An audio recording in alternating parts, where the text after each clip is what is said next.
Je suis Valérie Sor, directrice générale d'Acto, ravie de vous accueillir pour ce temps d'échange sur l'actualité de la branche du travail temporaire en matière de formation professionnelle. Nous avons de nombreux sujets d'actualité à partager avec vous. J'espère des sujets de préoccupation opérationnelle, j'imagine, nombreux, que notre équipe sera à même d'éclairer tout au long de cette heure et demie devant nous.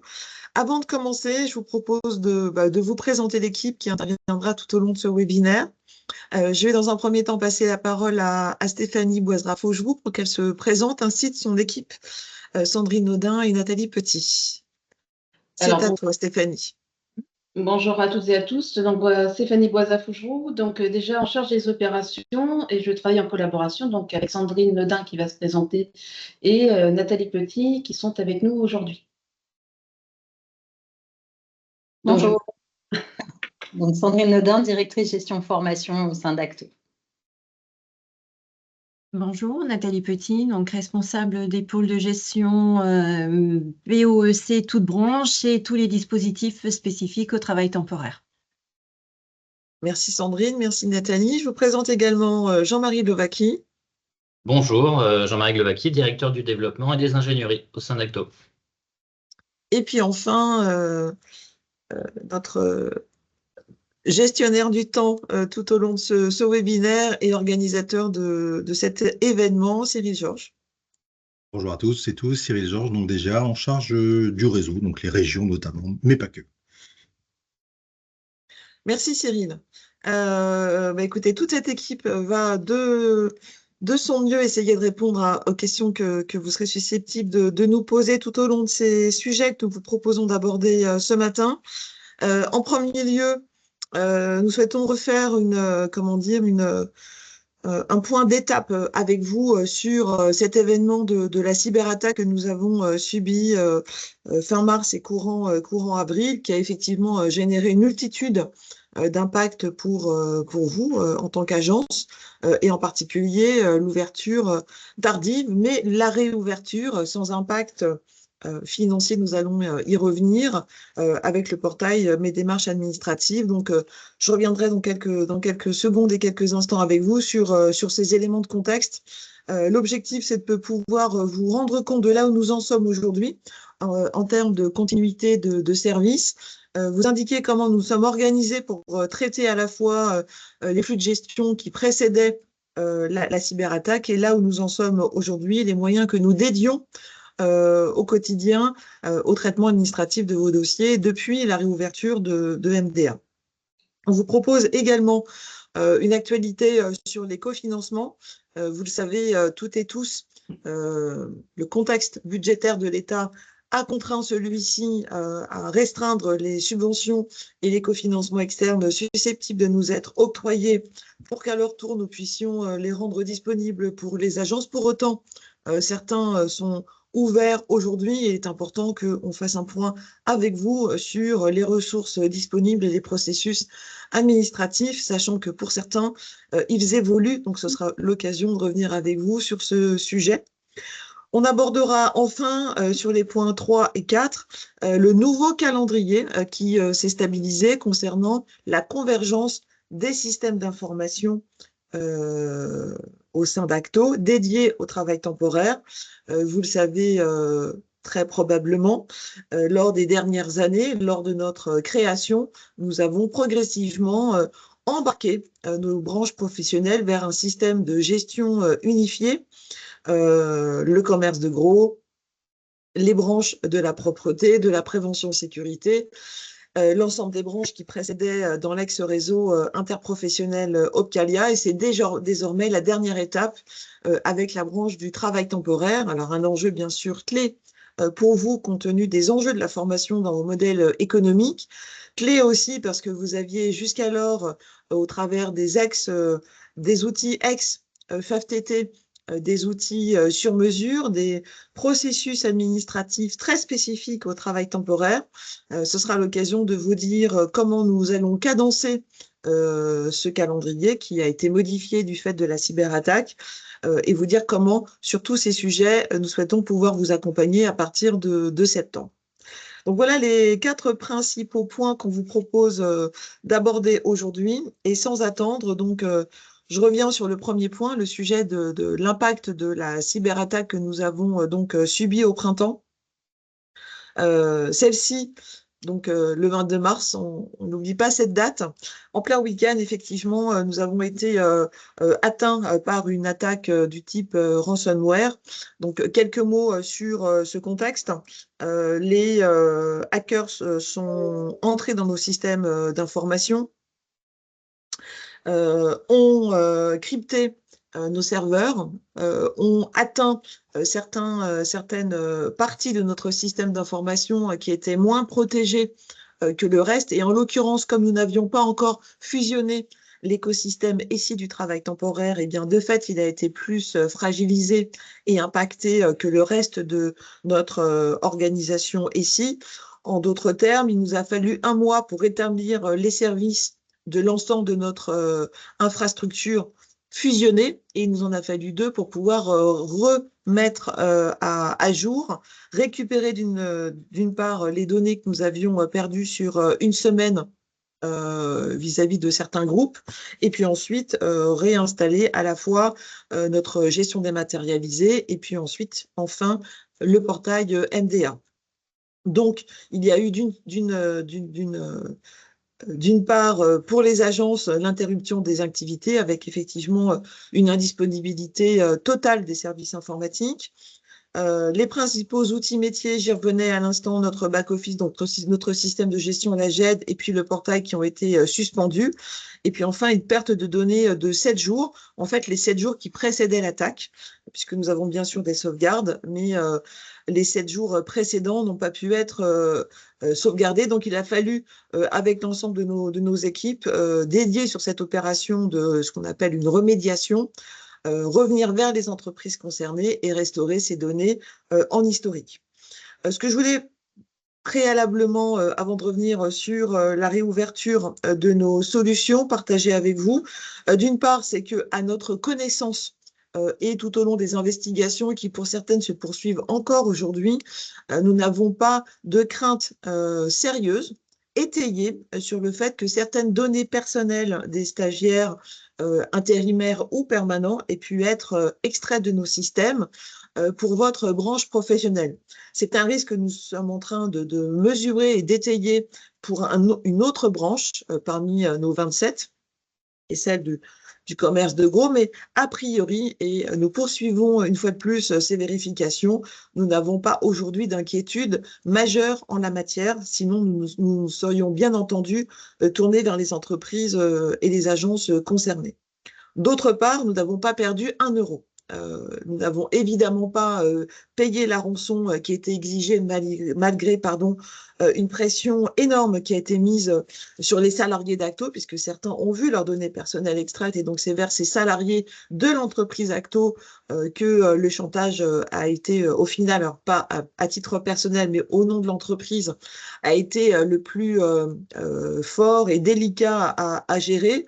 Mais à la fois toutes les procédures de police, de justice et d'obligations administratives, je pense en particulier bien sûr à la CNIL, ont été respectées. Et à ce jour, pas 1 euro, une fois de plus, n'a été dérobé ni versé par Acto, ni sur ses fonds de formation, ni sur ses fonds propres de fonctionnement. Et ça me semblait important que vous le sachiez. Donc c'est principalement l'intégrité des données personnelles des permanents d'Acto qui a été touchée. Et bien sûr, cette suspension de service qui, pour votre branche professionnelle et pour les agences qui les composent, ont été particulièrement touchées, puisque cette suspension de service implique effectivement, en ce qui vous concerne, un manque à gagner, bien entendu, en termes d'activité et de rentabilité, et nous en sommes parfaitement conscients.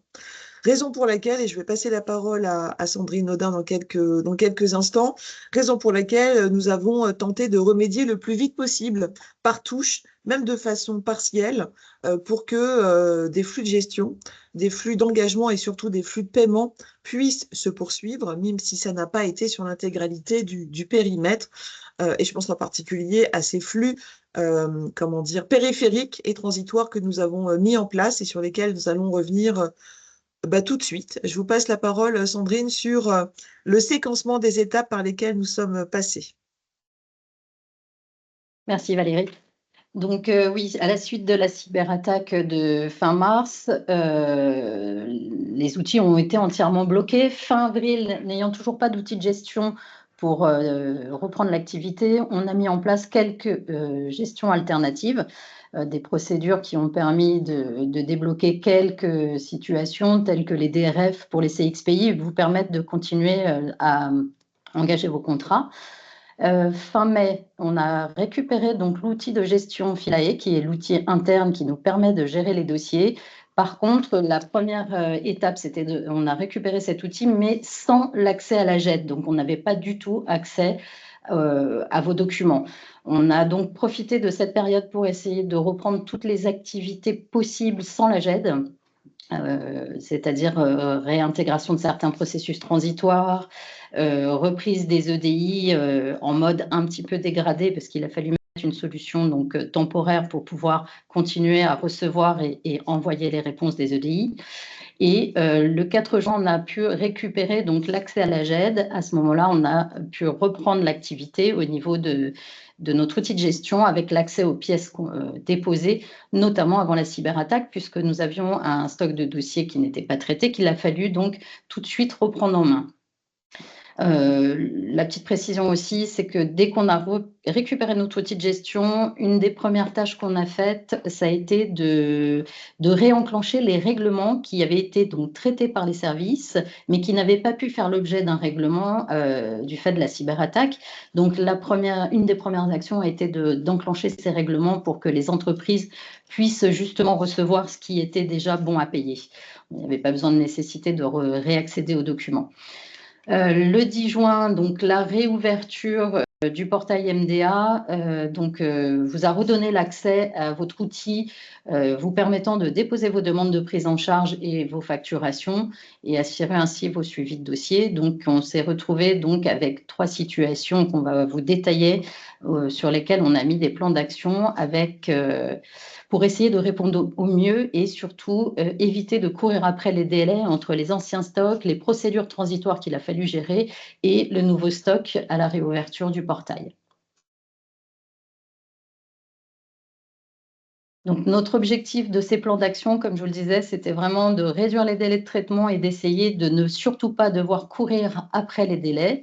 On a optimisé au mieux nos ressources pour pouvoir mettre les forces vives là où il y avait des urgences à traiter et essayer de répondre au mieux à votre satisfaction pour que vous ayez vraiment vos règlements le plus rapidement possible, les engagements des contrats là où il y avait des délais courts à respecter et répondre au mieux donc à la situation qui nous permettait donc de gérer 3 plans d'action que va nous détailler Nathalie.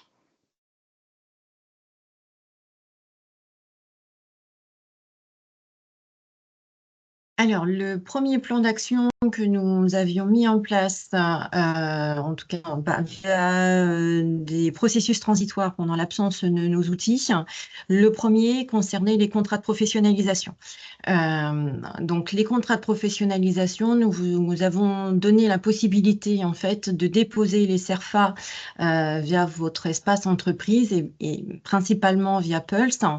Donc, un peu plus de 200 contrats de pro ont été déposés et durant ce processus transitoire, nos équipes de gestion ont pu analyser les CERFA qui ont été transmis et pouvoir vous envoyer une notification par mail sur la recevabilité de celui-ci au regard du CERFA envoyé. Donc ça, c'est un premier processus transitoire que nous avions mis en place. Le second concernait les DRF CXPI. Donc sur les DRF CXPI, donc un peu plus de 1000 DRF ont été déposés et traités, 476 sur du CPI et 583 sur du CDPI. Donc même chose, nous avions mis en place un tableau Excel auquel nous vous avons donné l'accès pour vous permettre de compléter celui-ci en fonction des projets de formation que vous aviez pendant ce laps de temps d'interruption des outils. Et puis, à la réception de ce fichier au au sein de nos équipes de gestion, nous avons analysé vos demandes et même chose, nous avons pu vous envoyer une notification par mail sur la recevabilité du projet que vous nous aviez transmis. Et donc, du coup, vous confortez dans la réservation des fonds concernant ces CXPI. Nous avons mis également un processus transitoire concernant tout ce qui était traitement de mail et règlement de la POEC, puisque même si nous n'avions pas nos outils, nous avions pris contact avec les organismes de formation pour lesquels il y avait encore des POEC qui n'étaient pas réglés, et on a pu récupérer toute la partie facturation et émargement de la part des organismes de formation, et du coup nos équipes en gestion ont pu chiffrer les règlements en amont, donc de la réouverture de l'outil, de façon à gagner du temps dès la réouverture de Philae pour pouvoir procéder au règlement assez rapidement. On a eu aussi, donc ça c'était côté POC, côté plan 06, on a pu aussi obtenir du coup des justificatifs par mail des entreprises. Même chose, on a essayé de travailler vraiment sur ce traitement de pièces pour pouvoir déclencher les règlements le plus rapidement possible à la réouverture de Philae. On a travaillé également sur cette période transitoire sur la clôture des contrats de pro ou dossiers FNE qui étaient en tout cas contrats de pro notamment anciens pour lesquels eh bien, soit les actions de formation n'avaient pas été réalisées et donc dont vous nous en avez informé par mail. En même chose, nous avions édité des fichiers Excel que nous avions transmis aux entreprises en recensant l'ensemble des contrats de pro ou CXPI qui n'avaient, en tout cas qui dataient et qui, au jour d'aujourd'hui, n'avaient pas été intégralement réglés. Donc, soit parce que la formation n'a pas eu lieu, soit parce que la demande de remboursement du forfait n'avait pas été transmise. En tout cas, voilà, tous les contrats de pro ou CXPI ou FNE pour lesquels les entreprises nous ont fait un retour nous informant de la clôture de ces dossiers-là, nous avons pu les gérer dans Philae dès sa réouverture. Nous avons, comme le disait Sandrine tout à l'heure, pu poursuivre quand même le traitement des EDI, plan et FPE, puisque là, pour le coup, sur ces dossiers-là, nous n'avons pas besoin de consulter les pièces nécessaires, puisque ce sont des dossiers voilà, qu'on règle, et en tout cas qui sont contrôlés a posteriori. Donc, dès que Philae a réouvert, eh bien, les EDI ont repris leur flux quotidien. Le 10 juin, nous avons donc arrêté l'intégralité des processus transitoires puisque MDA ayant été réouvert, eh bien, vous avez pu reprendre le dépôt des pièces et de vos demandes, enfin, et des dossiers, pardon, dans cet outil.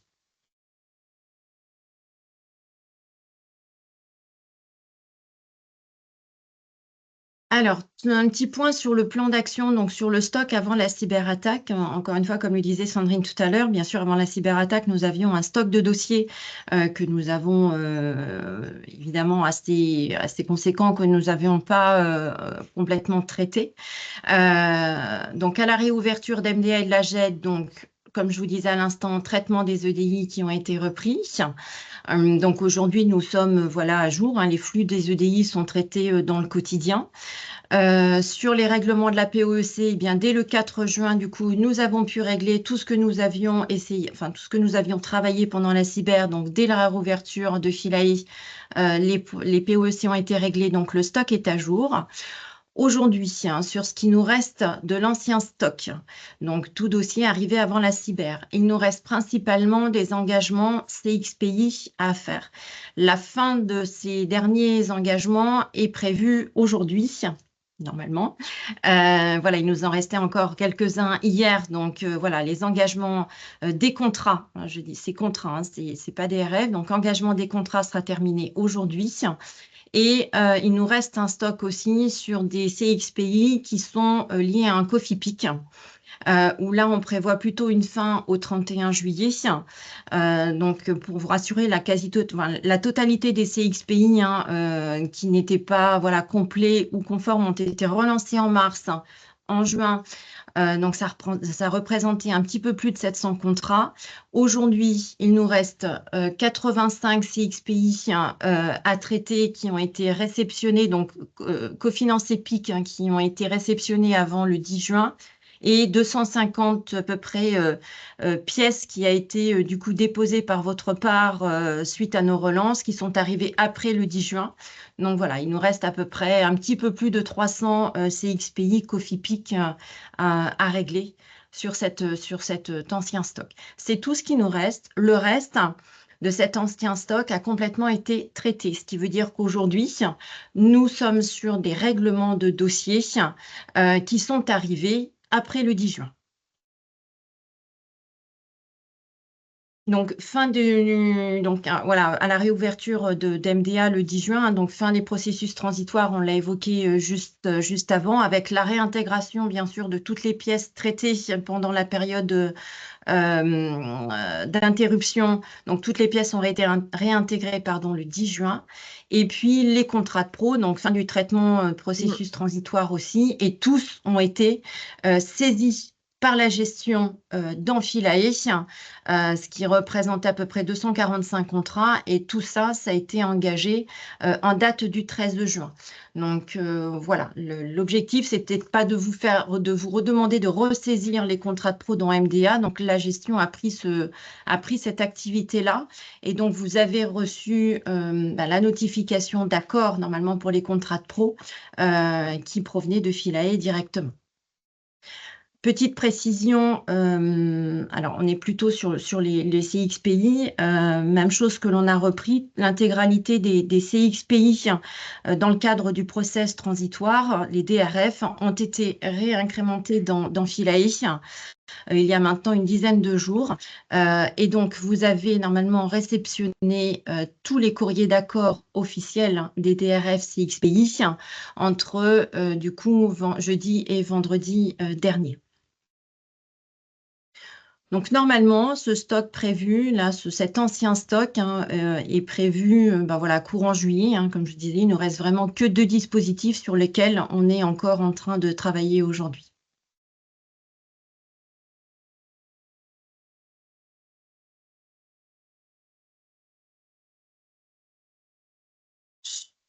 Alors, au niveau du nouveau stock, comme disait Nathalie, l'ancien stock étant épuré, nous avions réparti les effectifs présents sur les différents plans d'action. Au fur et à mesure que les plans d'action sur les anciens stocks ou les processus transitoires se sont taris, nous avons réaffecté automatiquement les effectifs sur le nouveau stock. Donc, on a fait un petit principe des vases communicants. Donc, aujourd'hui, pour ainsi dire, la plupart, je ne vais pas dire 100% parce qu'il reste encore un petit peu d'anciens stocks sur 2 dispositifs, mais la plupart des effectifs sont désormais sur le traitement du nouveau stock.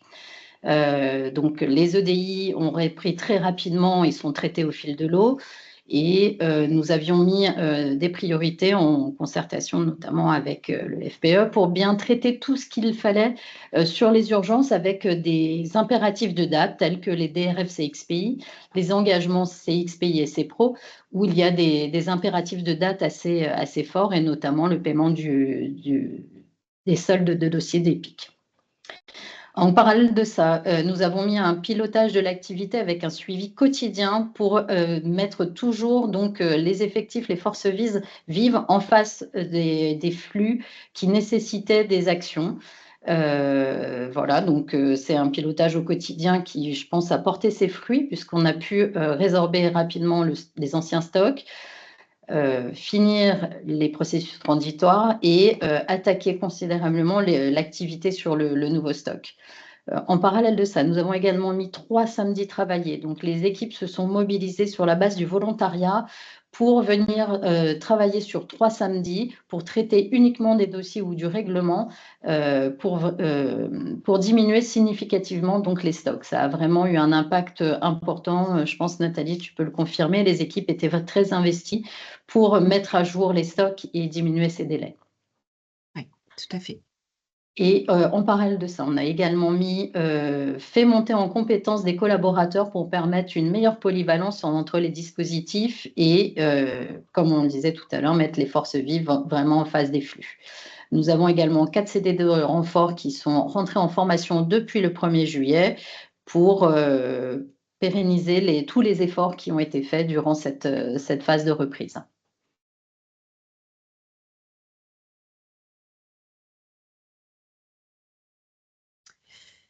Alors, un petit focus sur le stock à la réouverture d'MDA. Donc voilà, on a réouvert le 10 juin, donc dès le 10 juin, eh bien, il y avait déjà voilà, un certain nombre de dossiers qui ont été déposés.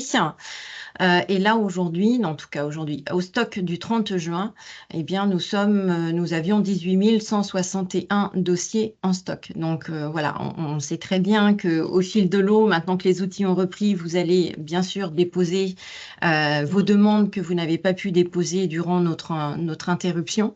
Donc voilà, on s'y attend.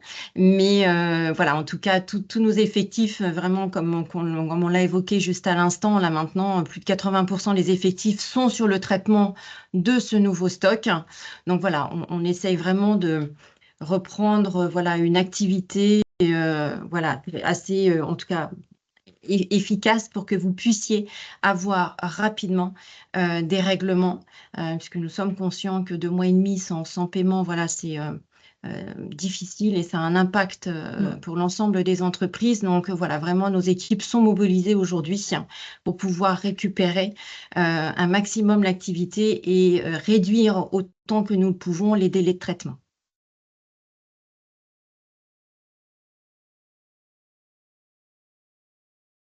Je ne sais pas si vous avez des questions sur la partie gestion, n'hésitez pas.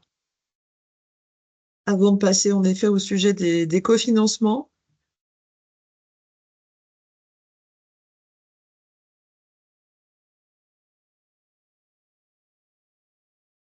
après les questions peuvent malgré tout être exprimées d'ici la fin du webinaire, évidemment. Bon, bah, écoutez, je vous propose qu'on poursuive. Vous l'avez compris, on a mobilisé toutes nos équipes avec le plus de méthodes et d'organisation nous permettant effectivement de gérer ces 3 étapes clés qui ont été là purement du stock avant la cyberattaque, le traitement des procédures alternatives pendant que les systèmes étaient clos, et désormais tous nos moyens, vous l'avez compris, sont destinés à pouvoir traiter dans les meilleurs délais et avec un point d'attention qui ne doit pas générer d'inéquité de traitement, mais sur lequel nous sommes extrêmement vigilants, qui est effectivement les contraintes que peuvent rencontrer celles des agences qui sont de taille la plus petite, donc en particulier les PME de vos réseaux, qui peuvent effectivement être plus particulièrement touchés par cette suspension et ce besoin de trésorerie que nous avons tous en tête au quotidien. Donc on œuvre au maximum pour que les impacts se lissent et que nous puissions retrouver effectivement le plus rapidement possible les délais de traitement attendus, et c'est normal. Donc à votre disposition encore jusqu'à 11 h pour toute question sur le sujet, sans attendre que nous ayons rétabli effectivement toutes nos process de gestion.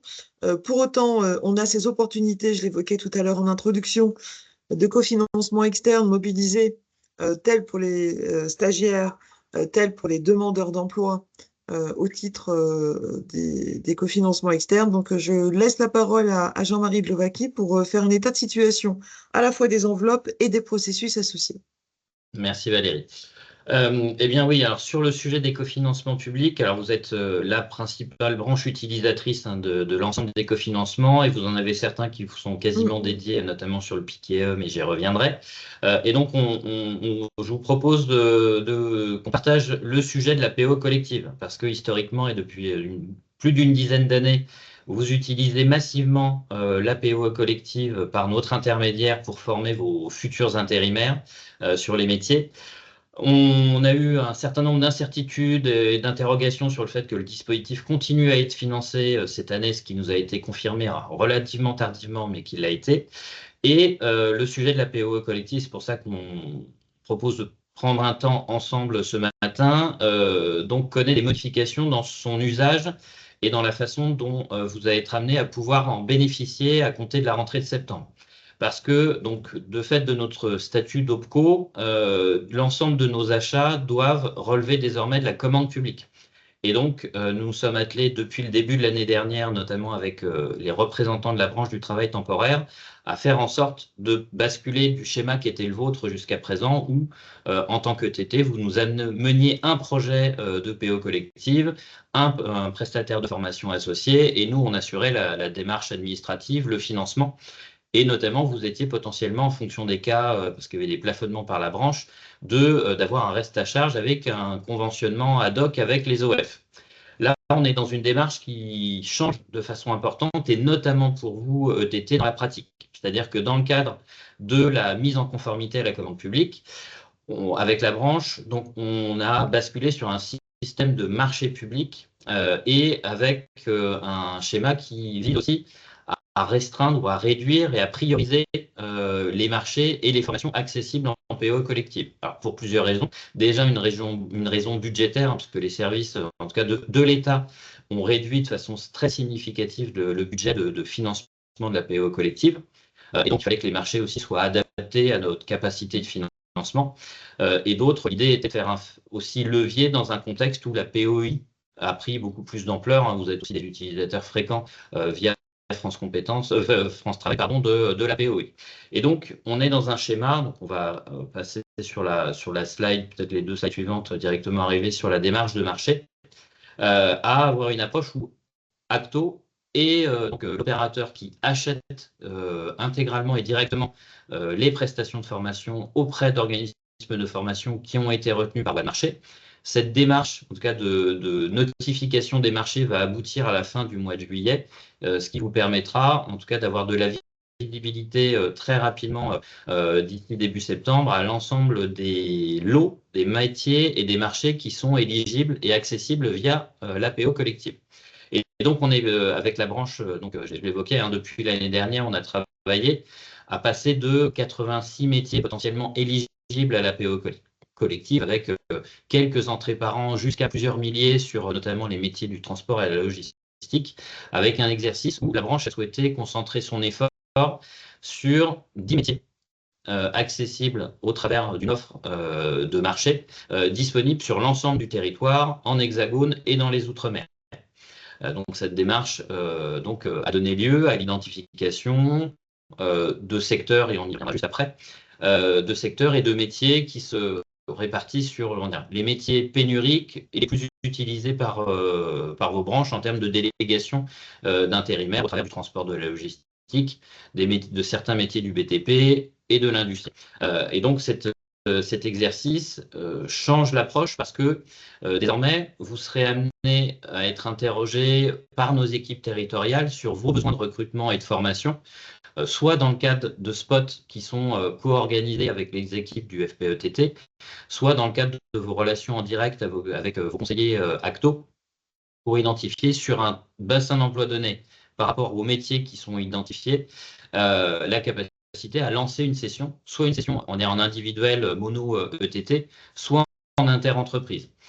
Et avec une particularité, je l'évoquais, c'est que jusqu'à présent, et la branche, notamment pour des questions d'optimisation, avait fixé des plafonds de prise en charge de la POEC, et vous pouviez être amené régulièrement à contractualiser une convention de formation pour traiter le reste à charge au titre de vos propres budgets.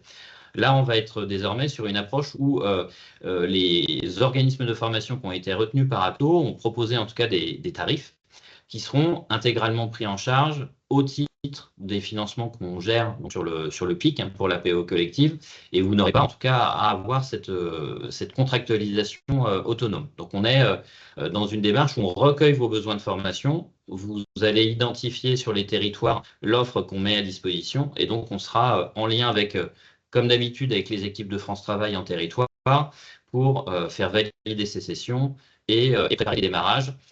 Et économiquement ou budgétairement, vous n'aurez plus en tout cas de reste à charge potentiel. Et on va aller directement sur le sujet qui va vous intéresser, c'est-à-dire les différents métiers. Donc, on s'est concentré sur des parcours qui vont traiter du conducteur routier, conducteur voyageur, les agents logistiques préparateurs de commandes, ce qui fait une partie très importante qui était les POC jusqu'à présent que vous nous sollicitiez. Une approche sur l'aéroportuaire au travers des agents de piste, quelques métiers de l'industrie au travers des ajusteurs aéronautiques et des conducteurs de ligne, et des opérateurs de fabrication, et puis sur les métiers récurrents du BTP, les ouvriers VRD, les électriciens, et puis une approche sur le secteur des services au travers du téléconseil. Donc, l'ensemble de ces lots seront définitivement notifiés aux organismes de formation à la fin du mois. Et donc, vous aurez la possibilité de vous rapprocher des conseillers ACTO, qui sont vos interlocuteurs récurrents et réguliers, pour pouvoir identifier et faire état de vos besoins pour lancer des formations d'ici à la fin de l'année. Et donc, un point important, on est dans une démarche qui change, c'est-à-dire que nous émettrons un bon de commande auprès des organismes de formation qui ont été retenus, sur lequel vous positionnerez des demandeurs d'emploi avec les agences locales de France Travail. Et on est sur une démarche où, quand on a plusieurs prestataires retenus sur un lot territorial, on a une logique de tour de rôle, c'est-à-dire que au fur et à mesure des attributions, donc on aura une rotation des organismes de formation qui sont retenus. Il s'avère que dans un certain nombre de lots, on a un seul organisme qui est retenu, donc le sujet sera plus simple, mais on aura cette logique de rotation en fonction de cette priorisation dans le cadre des marchés qui ont été délivrés. Donc voilà sur ce changement. Donc nos équipes ont été aussi formées, accompagnées, nos équipes territoriales à ces évolutions, parce que c'est quand même un changement assez notable entre les pratiques antérieures, la relation que vous aviez avec les organismes de formation et nos équipes. Et donc, on est sur une démarche où l'important est de pouvoir identifier et recenser vos besoins pour créer donc des sessions, soit collectives, soit individuelles, en tout cas multi-entreprises, sur le sujet, en sachant que une PO collective, on est à minima, donc il faut qu'à minima deux demandeurs d'emploi suivent la même formation, en sachant que on est sur des sessions qui doivent accueillir à minima entre 4 et 6 demandeurs d'emploi pour pouvoir démarrer effectivement. Voilà le gros changement sur la PO collective. Donc n'hésitez pas à nous interpeller dans la conversation de la réunion, et puis au fur et à mesure des autres points traités, si les questions se posent sur le sujet de la PO collective. Et donc pour résumer, une capacité à réaliser des entrées en formation à partir de septembre, et pour des démarrages de formation, et là je parle bien de démarrages de formation qui doivent impérativement se lancer avant le 31 décembre. On est sur une règle particulière dans le cadre de la POE collective, et donc des crédits qui sont à votre disposition pour former vos futurs intérimaires. A priori, pour l'instant, pas de questions, mais n'hésitez pas à les poser. On va donc passer sur le sujet de PIC-IAE qui est destiné uniquement aux ETTI. Alors, les règles, je reviens sur la question, les règles seront-elles les mêmes pour 2026? Alors, le marché est établi en tout cas pour 4 ans maximum. Donc, ces règles, ces modalités d'achat, elles sont stables. La question qui se pose, mais pour laquelle, hélas, on n'a pas de réponse, c'est la poursuite du financement par l'État du dispositif de la POEC lui-même. Mais en tout cas, les modalités d'organisation, elles sont amenées à rester, en tout cas, d'organisation et d'achat stables pour les années à venir.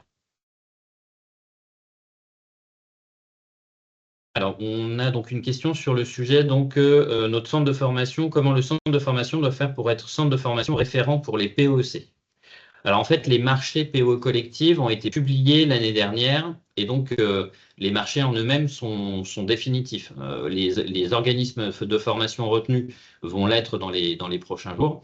Donc il n'est pas possible de candidater sur un marché.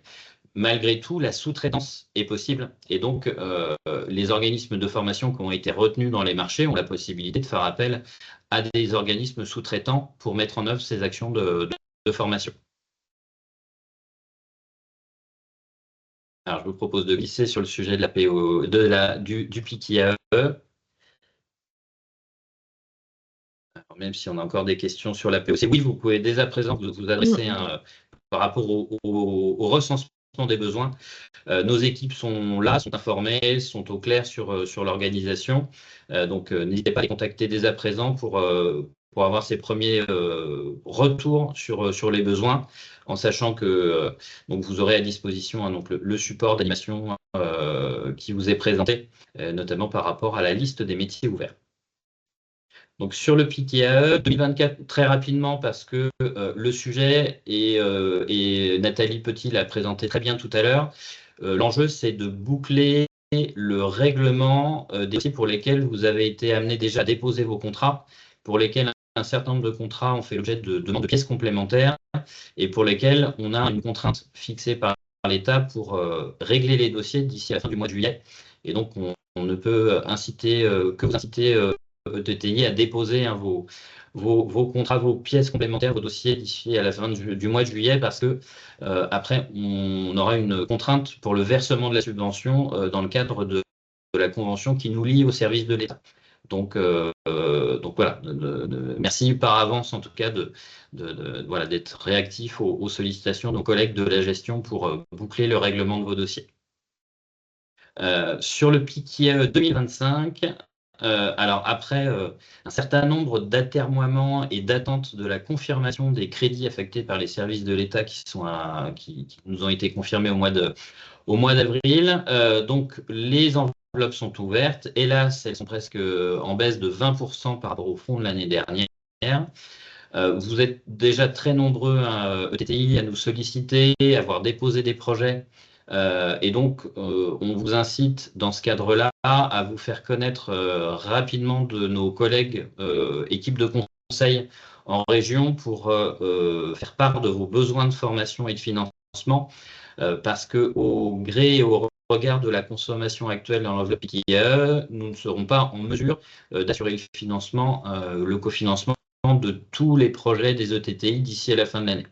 On est déjà dans une logique de reventilation, en tout cas des enveloppes entre régions, afin d'être le plus équitable possible au regard des besoins qui sont exprimés. Mais l'objectif, en tout cas, c'est de pouvoir sécuriser vos démarrages de formation des prochaines semaines et au moins jusqu'à la rentrée. Donc pour ce faire, il est vraiment important au fil de l'eau. Alors, deux choses. Un, de faire part de vos projets et notamment de nous contacter pour les annulations de projets de formation pour pouvoir libérer les fonds qui vous ont été réservés et pouvoir les réallouer au fil de l'eau. Donc ça, c'est vraiment le point important. Pour le reste, sur le PIC-IAE, les règles du jeu sont les mêmes que celles de l'année dernière, donc pas de nouveauté. Donc si on va sur la slide suivante, que ce soit sur les pièces administratives demandées, les natures de formation, les actions. Donc sur ce point, on est vraiment sur un statu quo par rapport à l'an passé, donc pas de surprise, pas de nouveauté. L'important pour nous, c'est l'anticipation de vos besoins et avec un objectif commun qui est de sécuriser vos démarrages de formation les plus proches sur cet exercice où le budget de subvention est très contraint. Donc voilà sur le sujet. Alors, il y a une question sur le PIC 2024. Aurons-nous une relance avant mi-juillet s'il reste des dossiers PIC 2024? Alors, les relances, en fait, elles ont déjà été faites. Je ne sais pas, Nathalie, si tu veux peut-être en dire deux mots. Oui, normalement, les relances, elles ont déjà été faites, puisque sur les contrats pour lesquels on n'avait pas réceptionné les éléments nous permettant de faire les règlements, les relances ont été faites. Une partie avait été faite en mars avant la cyber, et puis une seconde a été faite en juin. Donc, normalement, tous les contrats ont déjà été relancés. Donc, je vous avoue que là, on est plus, comme le disait Jean-Marie à l'instant, sachant qu'il faut qu'on fasse vraiment un maximum de règlements, parce qu'on n'a pas le choix avant le 31 juillet. Là, on est vraiment sur cette partie-là. Donc, on n'a pas forcément prévu de faire une troisième relance mi-juillet. Maintenant, voilà, pour ceux qui ont besoin d'avoir un état précis, enfin, en tout cas, de ce qui pourrait rester, n'hésitez pas à revenir vers nous en gestion. On regardera. Mais une relance automatique ne sera pas forcément faite mi-juillet. Mais n'hésitez pas à revenir vers nous si besoin. Voilà sur la partie PKE. Avant de glisser sur le FSE, j'ai une question remontée sur les durées de formation en PO collective. Donc, on est sur 400 heures par principe sur la PO collective avec un cadre dérogatoire pour les conducteurs routiers de marchandises, le CTRMP, qui est à 434 heures et qui est une dérogation standard. Mais pour le reste, on est bien sur des parcours de 400 heures maximum, en sachant que dans le cadre des marchés, la branche a défini en fonction des métiers et des qualifications et certifications visées, des durées qui sont variables en fonction, hein, donc entre le préparateur de commande et le CTRMP, on a des horaires, des durées qui sont variables. Alors, il y a une dernière question sur le PKE. Que devons-nous faire si nous avons reçu des relances alors que les demandes de remboursement ont été faites? Il est possible que les sujets se sont croisés ou que des demandes de pièces, ou en tout cas de précision, aient été aussi sollicitées par les équipes de gestion suite à l'envoi de vos éléments. Après, ce que disait Nathalie, n'hésitez pas à reprendre contact avec les gestionnaires concernés, en tout cas qui ont fait part de des relances, pour avoir des précisions sur ce point. Et puis sur la POC, donc les démarrages à compter de septembre. Donc on est aussi sur des calendriers qui peuvent varier, comme vous le savez, d'une DR France Travail à l'autre en fonction des délais minimums avant de lancer une session de formation. Mais en tout cas, on met tout en œuvre pour que les programmations de session puissent démarrer à compter de septembre. Alors, je vous propose d'avancer sur le FSE. Donc, le FSE+, donc, vous êtes déjà nombreux TT à pouvoir avoir déposé des dossiers dans le cadre du lancement du FSE au printemps. La bonne nouvelle, c'est que dans le cadre de la revoyure des enveloppes entre branches qui était prévue à réallouer des fonds à la branche du travail temporaire, donc suite au conseil d'administration du 11 juin. Donc la capacité pour vous à déposer de nouveaux projets ou en tout cas à transformer les expressions de besoins que vous avez adressées à nos équipes de conseil sur Pulse et MDA, donc sont effectifs depuis la mi-juin. Le conseil d'administration du FPETT a également décidé d'allouer une enveloppe complémentaire pour assurer le cofinancement, donc dans les mêmes conditions pour les parcours qualifiants, certifiants de plus de 35 heures. Donc, on est dans une démarche où vous êtes en capacité d'accompagner vos salariés intérimaires sur la partie formation au travers du FSE+. Donc, je vais pas trop aller dans le détail des contenus et autres parce que ce sont les éléments qui ont déjà été partagés au printemps par les équipes. Après, on a une contrainte importante pour tous et toutes dans le cadre de la construction de vos projets de formation. Les formations doivent impérativement se terminer au 31 décembre de cette année. Il n'est pas possible de les prolonger sur 2026. C'est le cadre, c'est le cadre strict du FSE pour le coup, et on n'est pas du tout sur une notion d'engagement de projet comme sur le FNE formation.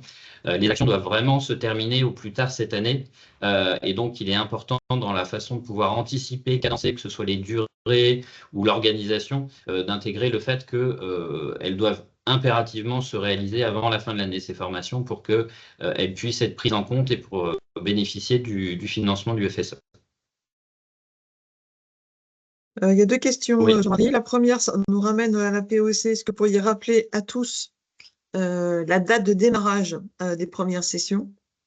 Oui, alors sur ce point-là, donc on est sur des démarches, bien sûr en fonction des DR France Travail, sur le mois de septembre. Parce que là, on a contractuellement, on finalise la notification à nos organismes de formation d'ici fin juillet.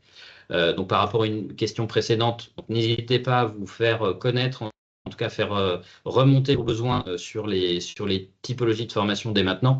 Mais le temps entre la notification de l'offre de formation, le montage des sessions, l'organisation avec les agences locales de France Travail, on est sur des démarrages septembre à compter de septembre. Et sur le FSE dont on est en train de parler, y a-t-il encore de la ressource? Alors, il reste encore du budget. On a déjà eu beaucoup d'entre vous ont fait remonter, en tout cas, des besoins potentiels auprès des équipes. Donc maintenant, ce qui est important, c'est comme sur le PKE, il est important de pouvoir confirmer ces projets rapidement et les informer des équipes conseils notamment pour les projets qui n'aboutiraient pas. pour éviter voilà, de bloquer ces fonds et qu'on puisse, comme on dit dans le jargon, les recycler facilement et les réattribuer pour de nouveaux projets. Parce qu'on sait très bien que dans le travail temporaire, les projets de formation sont beaucoup liés aux attentes clients EU et que en fonction voilà, du contexte, des annulations peuvent se trouver. Donc, il est important aussi voilà, de pouvoir avoir cet aspect de réactivité, que ce soit de nos équipes de conseil ou de vous dans la projection, mais il reste encore du budget à allouer sur le FSE, mais le tout étant d'être le plus vigilant voilà, sur les annulations et vos nouvelles demandes. Je pense que la question qui vient d'être reposée porte sur la PEC. Nous sommes en Nouvelle-Aquitaine. De ce fait, nous ne pourrons pas démarrer en septembre. En fait, le questionnement, c'est est-ce que ces délais d'organisation… Oui, alors on a le cas particulier de Nouvelle-Aquitaine hein, qui est connu de tous et depuis longtemps vis-à-vis des équipes de France Travail. C'est là aussi notre rôle, que ce soit avec la branche ou dans les remontées, pour travailler avec le National France Travail pour voilà, fluidifier les choses. Le National France Travail est au courant de notre process général de mise en conformité à la commande publique, du calendrier général. Voilà, mais on sait très bien que c'est compliqué en Nouvelle-Aquitaine. Là, le mois de septembre n'est pas complètement garanti pour un démarrage sur Nouvelle-Aquitaine, mais en tout cas, on fait en sorte et régulièrement d'échanger avec nos interlocuteurs nationaux pour qu'il y ait une prise en compte, et ça a déjà été le cas par le passé dans cette région, de la souplesse aussi, parce que derrière, l'objectif, c'est de répondre à un besoin de formation et d'accès à l'emploi des demandeurs d'emploi. Mais voilà, c'est pour ça que le top départ peut être variable d'une région à l'autre, parce que voilà, on a des process qui varient d'un territoire à l'autre, mais celui-ci est particulièrement identifié. Donc voilà, si on a des points de blocage… de faire remonter le besoin, qu'on sache le plus vite possible et qu'on participe à cette solution à trouver site par site. Voilà.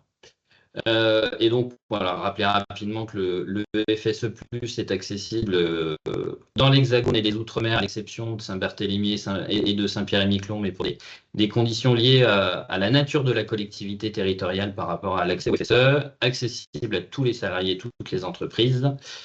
Et vous trouvez toutes les ressources, toutes les informations par rapport aux critères, aux modalités, soit sur le site acto.fr, soit directement avec vos conseillers, ce que je vous préconise, parce que derrière, vous pourrez parler directement de la construction de votre projet avec nos conseillères et conseillers. Donc, je vais aller rapidement, parce que les conditions sont celles qui vous ont déjà été présentées en début d'année sur l'usage du FSE+. Donc avec une prise en charge donc à 50% des coûts pédagogiques dans la limite d'un plafond horaire hors taxe de 45 € et de 50% de la rémunération forfaitaire, donc sur une base de 12 €, donc 6 € de l'heure de prise en charge de rémunération. Et je l'ai évoqué tout à l'heure, le cofinancement du FPEDT dans le cadre des actions certifiantes et qualifiantes de 35 heures minimum, donc pour lequel le conseil d'administration s'est engagé à nouveau. Et puis sur les pièces, voilà, l'idée n'est pas de faire un webinaire dédié au FSE, donc ces documents de toute façon vous les retrouverez dans le support qui vous sera réadressé en suivant, et le réflexe principal, voilà, c'est de contacter votre conseiller pour toute question sur le sujet des pièces et des obligations, mais là pas de grande nouveauté. Si sur un seul point peut-être, le fait, et ça c'est vraiment un impératif, sur le principe d'incitativité qui est un peu un terme barbare, mais il faut impérativement que vous déposiez votre projet de formation à minima un jour avant le démarrage de formation pour justifier du fait que vous ne venez pas en démarche rétroactive, et ça c'est un impératif d'éligibilité de votre action, et si on ne peut pas justifier de ce point-là, le cofinancement ne pourra pas être versé. C'est vraiment un impératif de déposer bien en amont vos projets de formation pour qu'ils puissent être instruits, validés et impérativement que le démarrage suive ce dépôt. Donc voilà. Donc, sur les autres pièces, je ne vais pas m'appesantir. Vous avez les éléments de référence d'information sur ce sujet. Et puis, on va glisser très très rapidement sur le sujet du FNE 2023. Alors, ça peut paraître lointain, mais comme les actions pouvaient se dérouler jusqu'à fin 2024, nous sommes dans la dernière ligne droite également du règlement des dossiers. Donc, vous avez jusqu'au 31 août pour adresser l'ensemble des dernières pièces pour le règlement de vos dossiers FNE 2023. Donc un point important parce qu'après, nous ne serons plus en mesure de vous verser la subvention associée à ce cofinancement. Et donc, les pièces sont classiques, hein, les certificats de réalisation, les factures. Donc, rien de nouveau par rapport au process tel qu'il avait été défini sur le FNE en 2023. Et puis, une question sur le FSE 2026. Alors, pour l'instant, aucune visibilité. Alors, on espérerait, parce que c'est l'avantage des fonds européens, c'est que ces enveloppes sont on va dire, sécurisées jusqu'en 2027 hein, sur une programmation de 7 ans, mais à ce stade-là, pas de visibilité côté État sur la publication d'un nouvel appel à projet pour la formation des salariés. Ce qu'on peut peut-être par contre partager avec vous, même si rien n'est certain tant qu'un budget n'est pas voté, mais on sait le contexte budgétaire du budget de l'État, c'est qu'il est très peu probable, par contre, que nous ayons du FNE par la suite. Donc, ça, c'est une quasi-certitude. Ça nous est d'ailleurs déjà clairement exprimé en tant que tel par nos interlocuteurs de la DGEFP. Donc, sans vous garantir une réponse positive sur les FSE, là où on vous rejoint dans l'analyse Nadia, c'est effectivement le fait que c'est bien le FSE qui désormais est notre relais potentiel ou notre levier potentiel effectivement de cofinancement pour les permanents et les stagiaires intérimaires pour les années suivantes. Donc sans vous le garantir, on est dans le même état d'esprit bien sûr de réassurance et vous l'avez compris par l'intervention de Jean-Marie. Donc pas de montant confirmé, mais on poursuit avec conviction cette stratégie d'aller chercher effectivement du FSE l'année prochaine.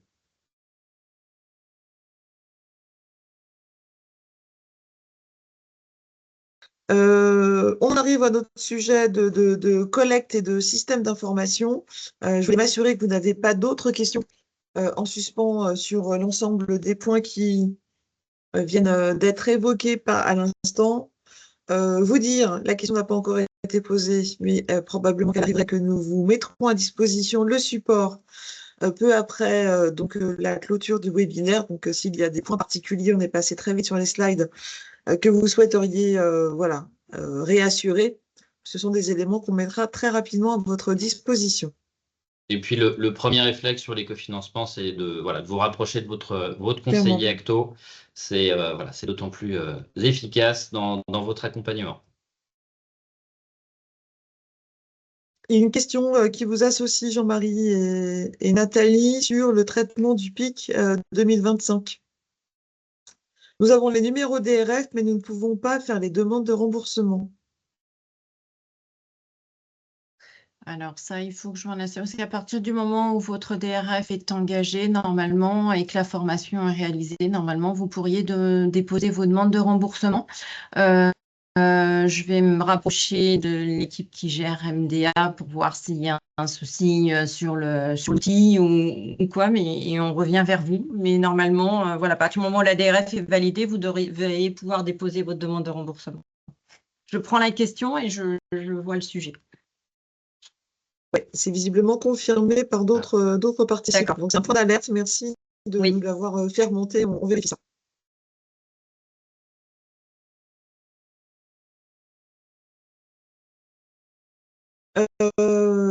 Dernier point, au pluriel, mais ils vont ensemble, le sujet de la collecte du FPE et puis le sujet des systèmes d'information. Vous en étiez déjà informé, et j'y revenais tout à l'heure en propos introductif, effectivement, l'enjeu de 2025 au niveau de la branche, parmi d'autres enjeux, c'est celui de la convergence de l'écosystème de systèmes d'information. Ça implique bien sûr le portail, ça implique la solution de gestion associée que nous utilisons, qui s'appelle Philae aujourd'hui. Ça implique d'autres modalités de gestion des financements de la formation et de leur support informatique. Et c'est tout cet écosystème qui doit rejoindre l'écosystème commun d'Acto cette année. Au-delà d'enjeux d'uniformiser nos pratiques pour être plus efficaces vis-à-vis de vous, c'est aussi, bien sûr, vous l'avez compris, un enjeu économique et puis un enjeu aussi de sécurité. Vous l'avez compris également dans mes propos introductifs. Ce que nous avons embarqué dans notre infrastructure cible est aujourd'hui, bien évidemment, mieux protégé et régulièrement actualisé. Ces travaux devaient nous amener donc à une convergence réalisée sur le mois de septembre, raison pour laquelle nous avions décalé le calendrier de collecte, raison pour laquelle nous avions engagé vis-à-vis de vous des campagnes de relance pour récupérer effectivement des pièces et des dossiers en particulier sur les restes à charge. Et c'est ce calendrier qui a été reporté du fait que pendant 2 mois, nous avons dû dédier tous nos moyens à la remédiation post-cyberattaque. Donc, cette étape étant désormais franchie pour une très grande partie, nous reportons nos travaux pour la convergence. Et cette convergence est désormais projetée sur la fin de l'année. Donc, ça se réalisera bien au titre de l'exercice comptable 2025 pour pouvoir démarrer une nouvelle année 2026 en bonne et due forme dans un nouvel écosystème cohérent et commun. Le cohérent et le commun ne veut pas dire qu'il n'y aura pas de spécificité. Je laisserai le sujet à Stéphanie Boisard-Fougeroux d'ici quelques instants. Ce que je voulais partager avec vous ici, c'est tout simplement, ça repositionne le calendrier de la collecte de façon identique aux années précédentes, avec des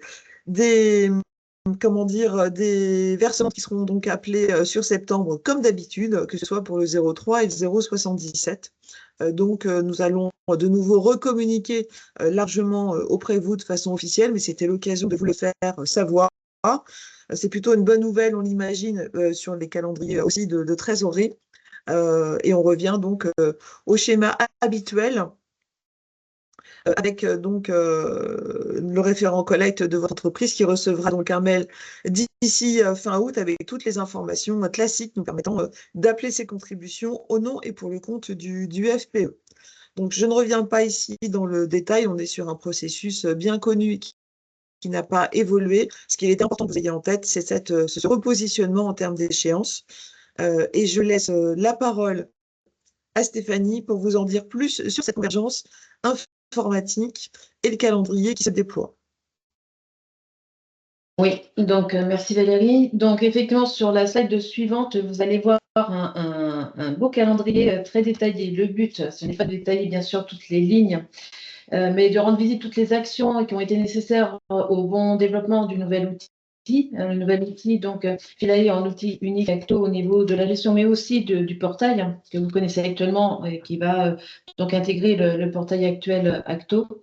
L'idée, c'était de vous indiquer là où nous en sommes, et vous le voyez avec la belle flèche orange, vous voyez de façon verticale, et de vous indiquer que de par la cyberattaque, effectivement, les équipes qui étaient concentrées sur cette migration sont les mêmes qui ont participé à la remédiation de l'outil pour nous permettre d'être au rendez-vous du traitement de vos dossiers, donc comme vous l'ont expliqué Sandrine et Nathalie tout à l'heure. Donc ça veut dire que ces équipes ont travaillé sur cette remédiation et on a logiquement donc dû déborder sur la date de migration, de passer à fin septembre, à fin décembre pour avoir une migration beaucoup plus sereine et pour vous et pour nos équipes et pour le traitement de vos dossiers dans de bonnes conditions. Donc cela veut dire que vous aurez effectivement avec la flèche verte l'atterrissage final de la migration en outil unique par rapport à ce qui était prévu. Donc, on se dit que l'outil que vous connaissez, le fonctionnement que vous connaissez actuellement va jusqu'au 31 décembre 2025 et que dès les jours qui vont suivre, on va effectivement être sur un outil unique. Cela veut dire que ça ne va pas être une transition brutale du jour au lendemain. Et là, on va arriver, justement, vous verrez dans les dernières lignes de ce tableau l'accompagnement prévu et pour vous et pour nous. Et si on va sur la slide suivante, vous allez pouvoir, alors on reviendra, cette slide est très macro, c'est volontaire, puisqu'on va revenir vers vous dès la rentrée pour vous en dire davantage sur cet accompagnement. Donc sur cet accompagnement aussi bien envers vous, notamment envers vous par rapport à ce qui va se présager et comment ça va se passer sans que ce soit le grand Big Bang de toute façon, hein. C'est quand même un changement de portail, donc il est important qu'on puisse vous dire comment cela va se passer, mais aussi au niveau de nos équipes pour être le plus opérationnel possible lorsque l'on va migrer et appuyer sur le bouton pour le changement d'outil.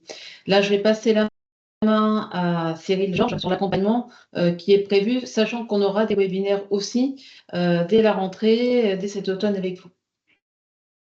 Merci Stéphanie. Donc effectivement, il va de soi, on les a beaucoup cités depuis le début de ce webinaire, que les équipes, qu'elles soient au niveau national ou régional, sont là pour vous accompagner de bout en bout, et elles le feront de façon spécifique.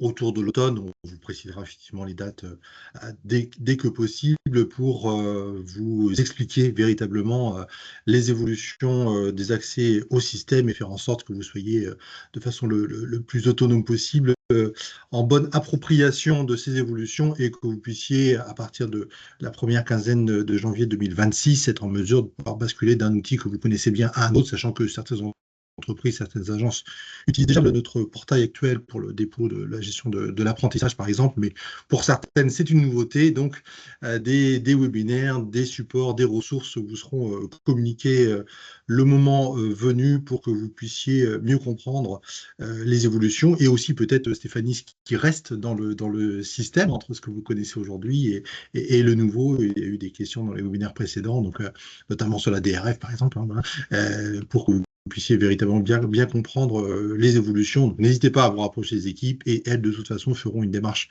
vers vous au plus tard à l'automne pour vous proposer différentes séquences, qu'elles soient collectives et ou individuelles. Voilà, donc on est vraiment dans cette logique, effectivement, celle qui fait bien de le préciser, c'est vraiment ce que vous connaissez maintenant, ce qui peut changer en termes d'approche après, sans diamétralement opposer, enfin changer non plus les habitudes. Et le fil conducteur est bien entendu la fluidification du traitement des dossiers et de vous présenter un service de façon optimale. Je ne sais pas s'il y a des questions par rapport à ce point.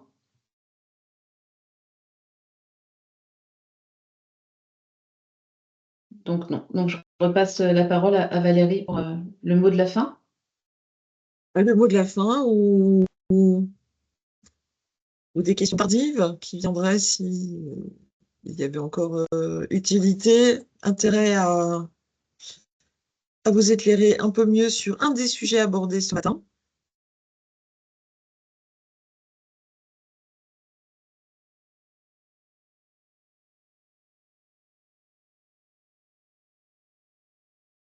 Éventuellement un autre sujet qui n'a pas été abordé ce matin, parce que votre actualité, vos sujets, vos activités, vos projets sont nombreux, et comme le tour de table est assez large, ça peut être l'occasion éventuellement de revenir vers nous sur d'autres sujets. Sinon, il va me rester à vous remercier toutes et tous de votre participation. On a beaucoup apprécié de pouvoir effectivement programmer ces temps d'échange réguliers avec vous. Vous avez noté qu'il y en aura d'autres à la rentrée sur cette actualité DSI, qui est important parce qu'effectivement, vous avez jusqu'alors, je terminerai là-dessus, bénéficié via les outils de l'ex-réseau FAFTT d'outils sur mesure. Je ne vous dévoilerai pas ce que nous vous dirons en septembre, mais vous rassurer sur le fait que cette convergence a malgré tout, et c'est un point positif, il me semble, à valoriser aujourd'hui, pris en considération vos dispositifs spécifiques, vos process, vos caractéristiques et besoins de réassurance budgétaire dans les engagements. Donc, vous dire aussi que ce n'est pas des process, des outils qui disparaissent, on les a réinterprétés pour qu'ils puissent continuer à vivre dans notre SI commun. Donc, ce sera un SI commun, mais encore un peu spécifique pour le TT. Donc voilà, c'est une tonalité que je voulais au moins partager avec vous à ce stade, et je vois Nathalie qui sourit parce qu'effectivement, elle sait à quel point c'est important pour vous de vous projeter et d'être certain qu'on sera bien au rendez-vous de vos caractéristiques. Mais écoutez, merci encore d'avoir été des nôtres. Bonne continuation, bon congé, et puis avec beaucoup de plaisir à vous retrouver à la rentrée pour parler de cette autre actualité. Merci encore et très bonne journée.